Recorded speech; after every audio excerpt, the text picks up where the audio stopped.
Talvez, se você está familiarizado com as escrituras, principalmente a narrativa da Antiga Aliança, você deve ter pensado num personagem assim que você leu este título desse vídeo.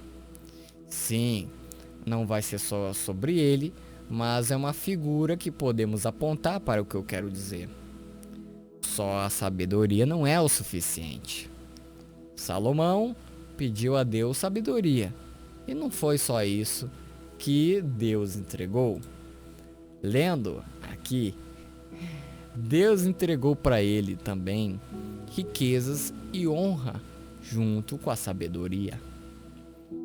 Mas devemos ter em mente que, mesmo que ele fosse o rei mais sábio de Israel, considerado pelo menos assim, capaz de resolver questões dificílimas de ética, como por exemplo, o caso da mãe do bebê. Quem era a mãe? Vamos dividir ele para saber qual que é a mãe. Estratégia, sábio. Mas eu vejo que muitos sábios por aí caem em desgraça. Muitos sábios por aí usam para o mal. Salomão no começo não usou para o mal. O problema é que mesmo que você tenha sabedoria, ela por si só não te salva das coisas da sua natureza humana caída.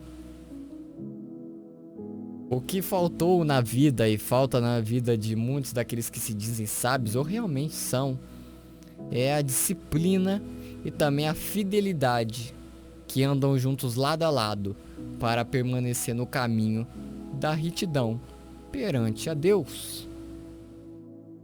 Enfim, o Salomão está lá na escritura justamente para dizer, olha, ele é humano, ele fez isso, não escondemos nada, assim como não escondemos daquele patife idolatrado dos religiosos, Davi, assassino, safado, nojento. Tá aqui, tá o pai, tá o filho, né? Nem sempre acontece isso, mas dessa vez aconteceu.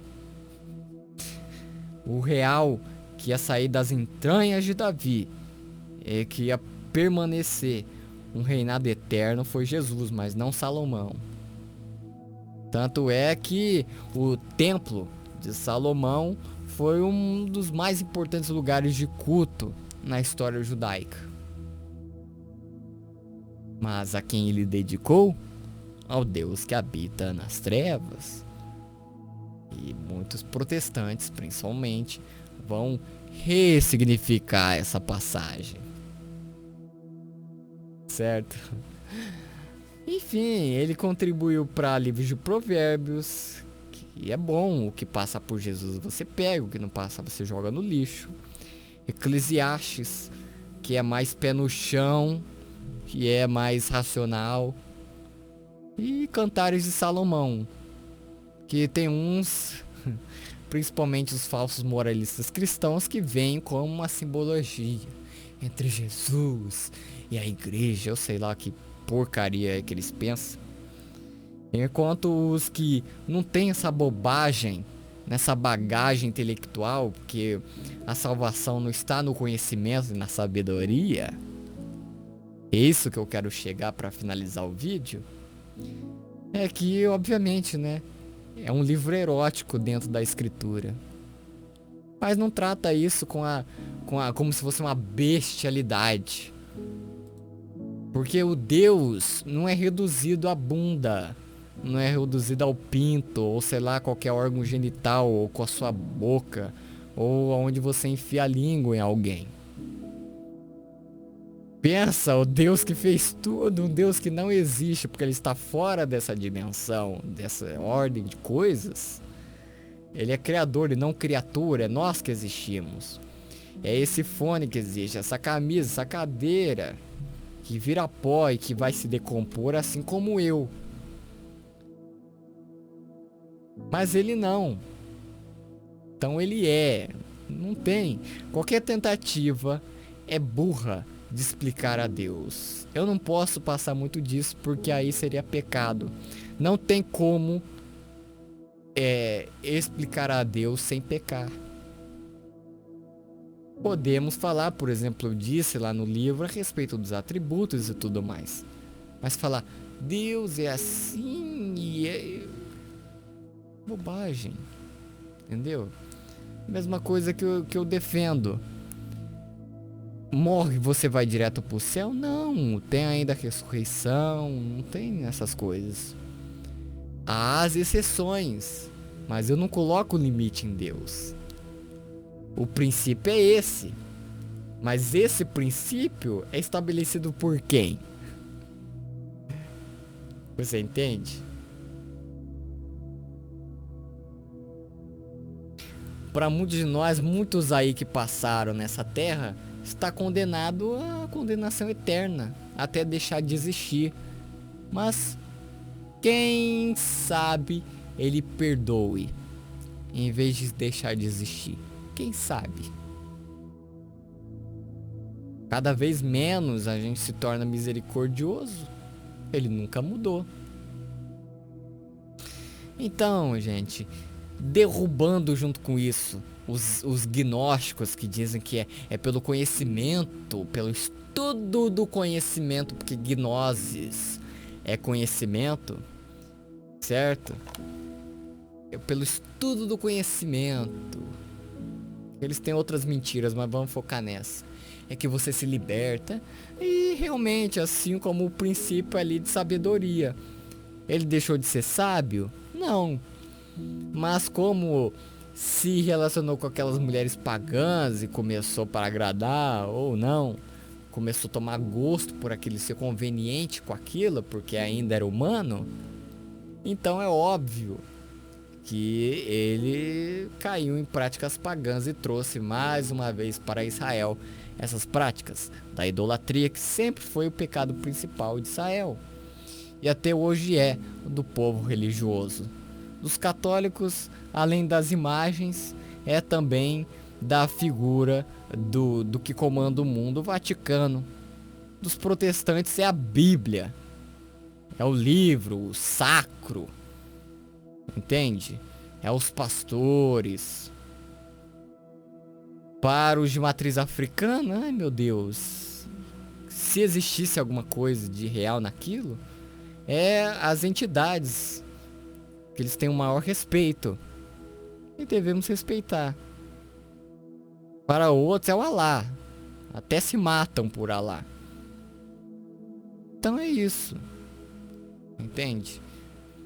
Te liberta de muita coisa? Te liberta. Mas não é por estudo que você conhece a Deus. Não é por muito estudo que você liberta pessoas. Você acaba aprisionando.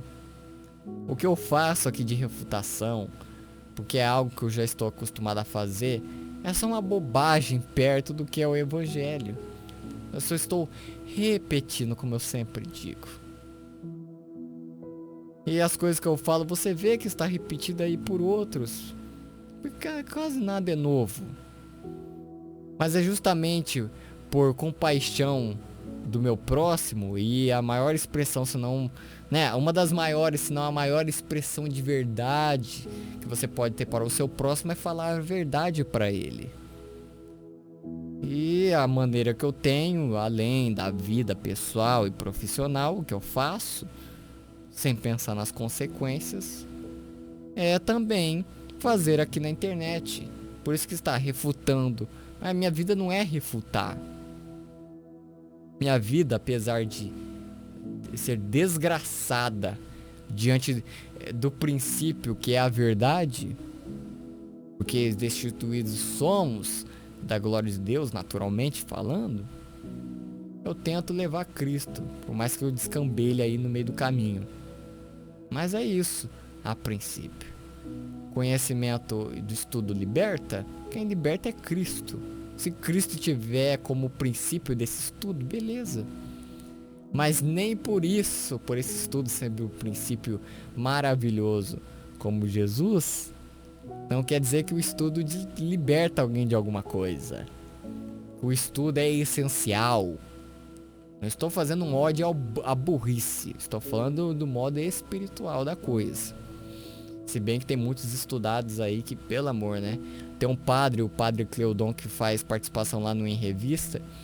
Ele, né, parece ter muito conhecimento de história, não sei se é historiador, e falou num debate lá na Musical FM do pastor César Cavalcante, século zero, numa discussão lá com o pastor, século zero. Até eu, que não sei ainda muito bem, mas eu estudo, né, quando eu vou montar os textos, quando é século 5, enfim, 6, mas qualquer um, nem eu, não sabendo muito de séculos, ou seja, tá lá, 325, eu pensava que era o século terceiro, né? Mas você pesquisa, mostra outros, como é organizado, mas eu sei que não existe século zero, já pula pro 1. Mas ele falou, então você vê que em contraste a isso, você encontra um morador de rua com estação em si, ele é muito mais sábio do que 10 estudados que tem faculdade que papai ou mamãe pagou. Ou, quem sabe, né, é difícil. Ele pagou do próprio bolso, com suor. Então é isso, gente. Se não tiver o princípio que é Jesus, já era, nada adianta. Então, estudos, a teologia, o nome já é burro por si próprio, estudo de Deus. Ai, meu pai. Hermenêutica bíblica, bibliologia, angelologia, cristologia, EBD, Escola Bíblica Dominical, a gnose, o conhecimento. Nada disso vale se outra coisa te faz pecar. Nada disso vale se não tiver a fidelidade a Deus, esse agradecimento, que não é aquela outra coisa que você tenta preencher para agradar o outro ou a si mesmo, as suas emoções ali do momento, ou que faz parte de você, é que te deu aquilo. Justamente é o que está tirando aquilo tudo. Então é isso a mensagem que eu queria deixar. Que Deus continue abençoando e obrigado por acompanhar mais esse vídeo.